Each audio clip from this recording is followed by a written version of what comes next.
Dear friends, welcome back to Quest for Knowledge. Hope you all are safe. In this video, we are going to discuss set interface of Java collection framework. In last video, we have discussed list interface. You can find the link given in the description box. Now let's begin today's session. In last session, we have discussed that collection framework is the architecture to represent and manipulate collections. And when we talk about collections are simply containers that group multiple items in a single unit. In last video, we have grouped multiple items in a single unit using array list. In today's session, we will see how to group multiple items using set, right? So this is the hierarchy that we have talked about. We have root interface, that is collection, and this interface is extended by another interfaces. List is one of the interfaces of Java collection framework. Next we have set and queue, right? So in last video we have discussed this list interface and the classes that implements this list interface, right? Today we will talk about set interface. This set interface is further extended by another interface, that is sorted set, and further this interface is extended by another interface, that is navigable set, right? So this is the hierarchy. So now let's talk about set interface. So we have set interface. Using this interface we can store elements, and this is similar to set in mathematics, right? And it cannot have duplicate elements, and this is one of the differences between list and set. List can contain duplicate elements, but when we talk about set, it cannot have duplicate elements, right? And as we have seen, it extends the collection interface, right? Now it is clear that set interface has its own methods and all the methods provided by collection interface because it extends the collection interface, right? In last video we have seen the methods of collection interface. Now let's see methods of set interface, right? So first we have add method, and this method used to add element to the set. Next we have add all. This method used to add all the elements of the specified collection that we will see later in this video. Next we have iterator. This returns the iterator, and that is used to access element of the set. Next we have remove. This method used to remove element from the set. Remove all. It is used to remove all the elements from the set that is present in another specified set, right? Next we have retain all. It is used to retain all the elements from the set that is also present in specified set, right? Next we have contains all. This method returns true if the set contains all the elements of specified set, right? Otherwise it returns false. Next we have hash code. This method returns address of the element, right? And this hash code is unique for each element because as we have discussed that set contains unique value, it cannot contain duplicate elements, so address will be unique, right? So these are the basic methods of set interface. It also has all the methods of collection interface because as we have discussed, collection is the root interface, so all the sub interfaces have all the methods of collection interface as well, right? As we have discussed, set is the interface and we cannot create object of an interface, so we need a class for implementation. So hash set is one of the classes that implements set, and as we have seen, set extends collection. So this is the hierarchy: collection extended by set, and set interface is implemented by hash set class, right? So now using hash set we can implement the functionality of set. So hash set is a class of Java collection framework and it provides the functionality of hash table data structure. When we talk about hash table data structure, it contains data and the address part, right? And this hash set is used to access elements randomly. Reason being, elements in a hash table are accessed using hash code. As we have discussed that hash code is the address of the element, right? And it is unique, that helps to identify the element in a hash table. Now let's understand the implementation part. So as we have discussed that to implement set, we need a class. So using hash set, we are doing the implementation. So here first statement is import statement.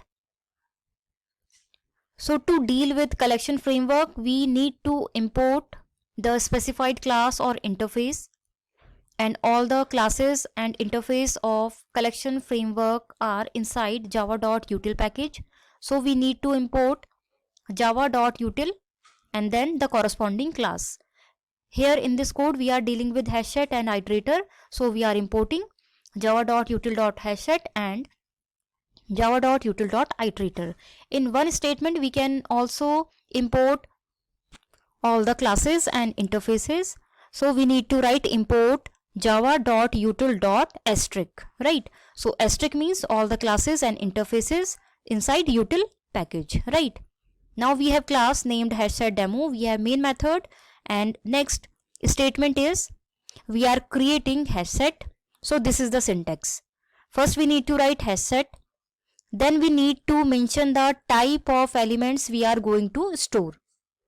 So here we are writing integer because it is going to hold elements of int data type. So here we mention the corresponding wrapper class. So for int, wrapper class is integer, that's why we are writing integer. Hashset name is natural, and with new we are creating object new hashset, and then this is the syntax we need to write to create hashset, right? So this statement, we are creating hashset named natural and it is going to hold integer value, right?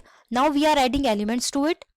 So in last video also we have discussed this add method. We are using add method to add elements to it. So we are adding 1, 2, 3 and 4, right? So far we have 4 elements inside this hashset. Now we are getting iterator to iterate through each element. We have iterator method that we have discussed. So using iterator method we are getting object of iterator. So here this set contains integer value, so we are writing integer over here. The type of element it is going to access, right? Now using hash next method of itr, we are iterating through elements and we are writing system.out.println itr.next. So each time it is having element, it will iterate through this loop and it will print the element, right? So when we run this code, output will be, it will print all the elements. So here you can see 1, 2, 3, 4, all the elements of this natural hashset. So this way we can iterate through elements using iterator, right? Hope this code is clear. Now let's talk about operations that we can perform. So first operation is union. We can get the union of two sets using add-all method. Next operation we can perform is intersection, and to get the intersection of two sets we can use retain all method. Next we can perform difference of two sets using remove all method. Next is subset. We can also check whether a set is subset of another set or not using contains all method.